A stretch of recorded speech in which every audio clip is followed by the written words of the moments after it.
I've never been in a relationship. And how do I know the right relationship? I'm scared.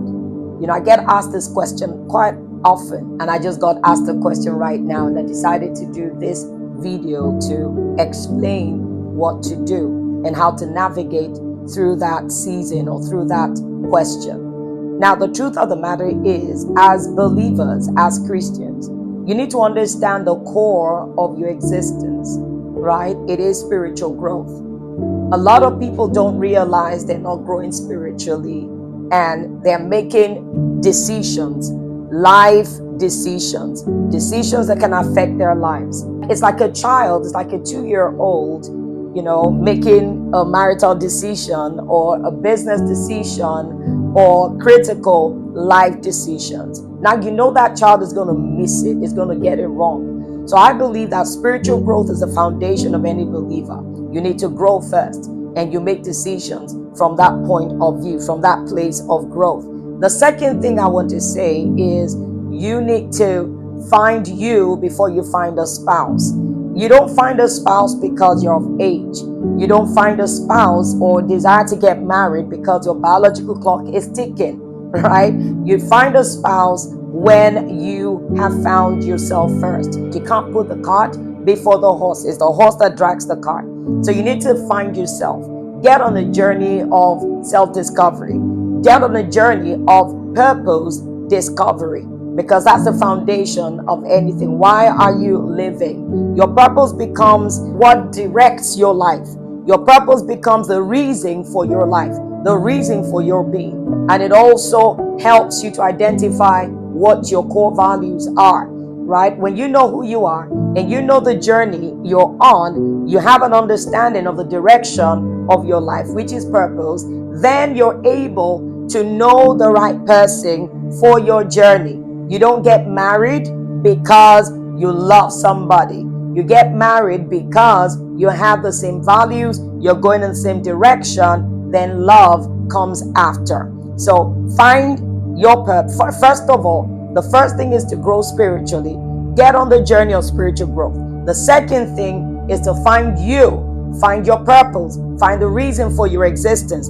Get on that journey, and then you get a journeyman in that process. Number 3, you've got to learn and grow. And what do I mean by that? Get trained.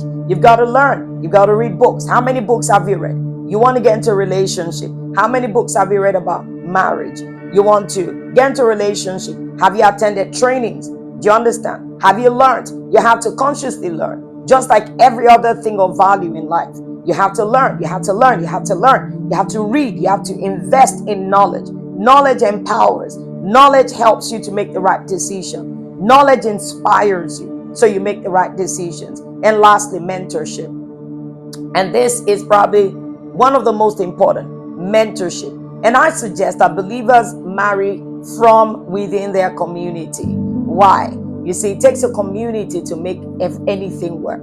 It takes a community to grow. It takes a community to thrive. It takes a community to even make a marriage work. Why? Because, this person is not a strange person from somewhere. You have known this person. Somebody knows this person. That's why people do family marriages and stuff like that. Why? Because there are people that can vouch for you. We have seen you in your good and not so good times, and we can really tell who you are. They can really tell who you are. They can really tell what you're capable of, and generally what you're passionate about. So mentorship is so important. In the multitude of counselors, the Bible says, in a multitude of counsels, every word is established. Everything is okay, right? You can't miss it when you have good counseling. And of course, you're humble enough to listen and to do. And I will say, really, if you put all of these things together, it still boils down to one thing: make God the center of your life. You don't get married and add, and add God to your marriage.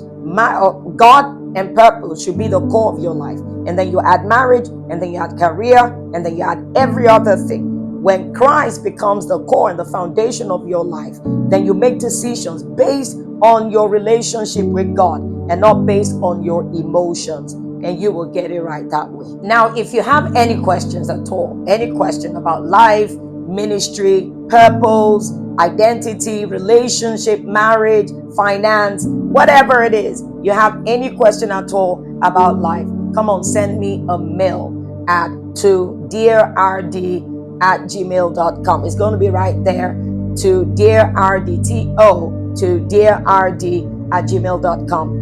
I can promise I will do a video on everything, but I'll try to do as many videos as possible just to answer your particular question.